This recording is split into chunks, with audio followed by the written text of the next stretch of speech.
This is Marley with MarineMax in Pompano Beach, and today we're going to take a look at the Boston Whaler 17 Montauk. This boat just came in from the factory with the light blue hull color and the chrome graphics along the side. It also has a 115 Mercury on the back, gets this boat up on plane really fast. It's a perfect little fishing boat here with a built-in live well under the seat here. Also has a flip back bolster, so you can use it as a leaning post or a lean back and watch the aft deck.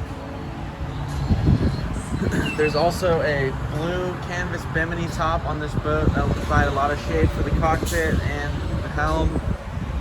It also has the fishing package, which includes designated tackle storage in the side, along with front rod holders and this extra cooler seat with the cushions on the front and the backrest. This boat has a nice forward casting deck with a fish box in the front and designated anchor storage along with the trolling motor panel.